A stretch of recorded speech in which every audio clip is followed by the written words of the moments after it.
हमें खित्ते में ईरान को एतमाद में लेना होगा। हम ईरान के साथ खड़े हैं और पाकिस्तान को खुलकर खड़ा हो जाना चाहिए।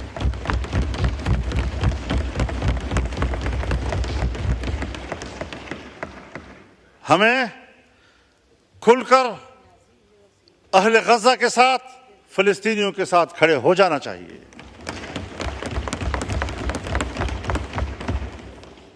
यहूद हनूद ये एक हैं, वो एक दूसरे के इत्तेहादी हैं। अगर फ़लस्तीन से आगे लबनान पर वो हमला कर चुका है, अगर वो शाम पर हमले कर चुका है, पुराने कब्जे एक तरफ, हाल ही में जो उसने शाम की दिफाई कुव्वत को तबाह किया है, इराक पे जो कुछ गुजरी है वो आपके सामने है। उसके बाद ईरान, उसके बाद अब पाकिस्तान।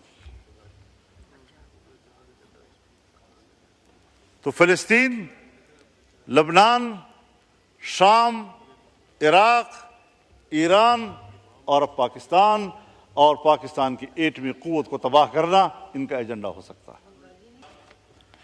हमारा फ़लस्तीनी 60,000 से ज्यादा शहीद हो चुका है और अभी तक मेरे मुसलमान भाई का खून पी पी कर सहयूनी दरिंदों का प्यास नहीं बुझ रहा। मुसलसल बमबारियां जारी हैं। 2 रोज के अंदर 1,500 लोग शहीद हो चुके हैं। उन्होंने अगर कोई वहां पर प्रेस टॉक की हो, मेरे इल्म में नहीं है, लेकिन मैं एक सियासी कारकुन के तौर पर यह तज्जिया कर सकता हूं कि उसने जरूर कहा होगा कि इंडिया पाकिस्तान के दरमियान जंग नहीं होनी चाहिए।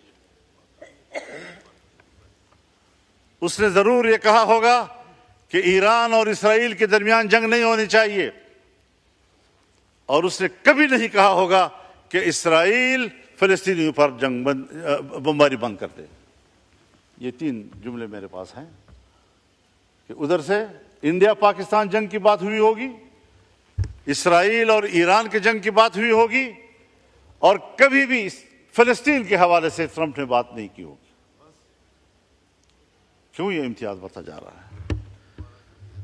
जहां पर सहयूनी मरता है, जहां पर मोदी मरता है, इससे तो उनको तकलीफ हो रही है, लेकिन अगर एक गरीब मुसलमान, गैर मुसल्लह मुसलमान, छोटे छोटे बच्चे, खवातीन, बूढ़े बुजुर्ग, उनका खून बह रहा है, पूरा शहर मलबे का ढेर बन गया है, इसका किसी को एहसास नहीं है। मुसलमान की नजर से न देखो, इंसान की नजर से देखो। इसका माना यह है कि अगर कोई शख्स मुसलमान नहीं है, अगर किसी शख्स की जिंदगी कुरान और सुन्नत की तालीमात से आरास्ता नहीं है, तो फिर ये इंसानियत नहीं, इसी को हम हैवानियत कहते हैं। इस इंसानियत पर फख्र मत करो, शर्म के मारे तुम्हारे सर झुक जाने चाहिए। इसको इंसानियत कहते हैं। पाकिस्तान इस्लामी दुनिया का बड़ा मुल्क है। पाकिस्तान इस्लामी दुनिया का मुअस्सर मुल्क है। पाकिस्तान इस्लामी दुनिया का ताकतवर दिफाई कुव्वत है। पाकिस्तान इस्लामी दुनिया का एटमी ताकत है। पाकिस्तान के अंदर वो तमाम सलाहियतें मौजूद हैं कि वो उम्मत मुस्लिमा की क़ियादत करे। और हम हैं कि मुल्क के दाखिली सूरत हाल में भी हम दिफाई पोजीशन में हैं, और खित्ते की सूरत हाल में भी हम दिफाई पोजीशन में हैं। क़ियादत खाक करेंगे हम। यही पैगाम इस पार्लियामेंट से उम्मत मुस्लिमा को जाना चाहिए, OIC को जाना चाहिए। बैनुल अक़वामी इदारों की कोई हैसियत अब नहीं रही। OIC एक दिखावा है, OIC।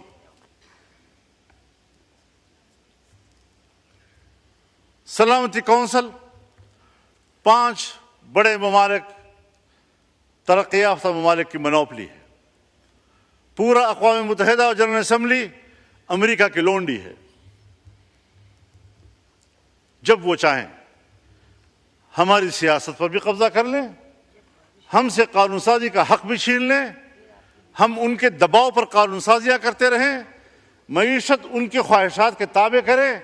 और ये जो बजट पेश किया गया है, अगर वज़ीर ख़जाना साहब मौजूद होते तो मैं उनकी मौजूदगी में ये कहता कि वज़ीर ख़जाना साहब, ये बजट आपने तैयार नहीं किया, ये IMF ने तैयार किया है और आपने पढ़कर सुनाया है। आपके अंदर इस वक्त बजट बनाने की सलाहियत भी खत्म हो चुकी है। कब एक ताकतवर मुल्क की हैसियत इख्तियार करेंगे हम?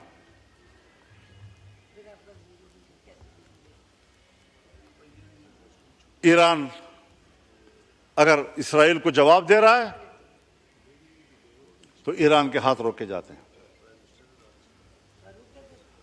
अगर पाकिस्तान इंडिया को जवाब देता है तो पाकिस्तान के हाथ रोके जाते हैं। लेकिन अगर वो मुसलमानों का कत्लेआम कर रहा है तो उनको खुली छुट्टी दी जाती है। हिंदुस्तान के मुसलमान का कत्लेआम हुआ इसी मोदी के हाथों। ये मुस्लिम दुश्मन। और मैं एक बात और कहना चाहता हूं दोस्तों से माजरत के साथ कि इसको पाक इंडिया जंग न कहा जाए, ये पाक मोदी जंग थी। क्योंकि पाकिस्तान मुत्तहद था और हिंदुस्तान की हुकूमत को हिंदुस्तान में कोई ताईद हासिल नहीं थी। वो अकेले हिंदुत्व कार्ड खेल रहा था और एक सरकार पाकिस्तान पे हमला कर रही थी, उसकी अपोजिशन ने भी साथ नहीं दिया, वहां की अकलियत ने भी साथ नहीं दिया, वहां के सिख ने भी साथ नहीं दिया, वहां के मुसलमान ने भी साथ नहीं दिया। कौम आपके साथ नहीं थी तो नतीजा क्या निकला? आज आप लड़े और कौम आपके साथ थी तो नतीजा क्या सामने आए?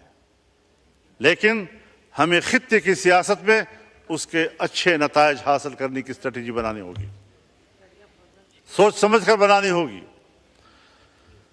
हमें खित्ते में ईरान को एतमाद में लेना होगा। हम ईरान के साथ खड़े हैं और पाकिस्तान को खुलकर खड़ा हो जाना चाहिए।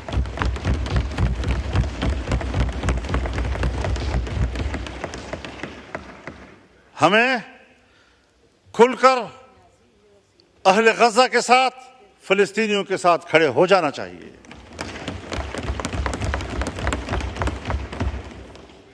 यहूद हनूद ये एक हैं, वो एक दूसरे के इत्तेहादी हैं। अगर फिलिस्तीन से आगे लबनान पर वो हमला कर चुका है, अगर वो शाम पर हमले कर चुका है, पुराने कब्जे एक तरफ, हाल ही में जो उसने शाम की दिफाई कुव्वत को तबाह किया है, इराक पे जो कुछ गुजरी है वो आपके सामने है, उसके बाद ईरान, उसके बाद अब पाकिस्तान। तो फिलिस्तीन, लबनान, शाम, इराक, ईरान और अब पाकिस्तान, और पाकिस्तान की एटमी कुव्वत को तबाह करना इनका एजेंडा हो सकता है। इधर से हिंदुस्तान हमारे लिए खतरा है। हम खित्ते में खित्ते के ममालिक के साथ अंगेज नहीं हो रहे, हमें वो पॉलिसी भी बनानी होगी। हमें अपने दोस्त ममालिक हमसे दूर होते जा रहे हैं, वो गर्मजोशी नहीं रही है जो किसी जमाने में थी और आज होनी चाहिए थी। तो ऐसी तमाम तर सूरत हाल में जनाब स्पीकर, हमें गौर करना होगा अपनी पॉलिसियों के ऊपर। बजट में मेंबरान अपने हलकों की बात भी करते हैं, अपने इलाकों की बात भी करते हैं। जनाब वज़ीर आज़म ने हमारे इलाकों में जिन मंसूबों का खुद इफ्तिताह किया था, आज उसी वज़ीर आज़म ने अपने इफ्तिताह किए हुए मंसूबों के फंड रोक दिए हैं। अब बताओ किससे उम्मीद रखें? तो अल्लाह के हाकिमियत के नीचे उसकी नियाबत तो हम कर रहे हैं, हमारे हुक्मरान कर रहे हैं। इसे कहते हैं अल्लाह की नियाबत। अब जब मेरे मुल्क को चलाने वाले लोग, उनकी खुददारी, उनका एतमाद, उसकी हालत यह है कि उस पर फातिहा पढ़ा जाए, ख़त्म हो चुकी है, ये लोग मेरे मुल्क को चलाएंगे? 25 करोड़ के अवाम के इस मुल्क को ये लोग चलाएंगे? जनाब वाला, इस मुल्क में इनकलाब चाहिए। रिवायती सियासत का दौर अब ख़त्म हो चुका है। अवाम को बेदार करो, उसमें शऊर पैदा करो, ताकि वो अपने मसाइल के लिए खुद आवाज़ बुलंद कर सके।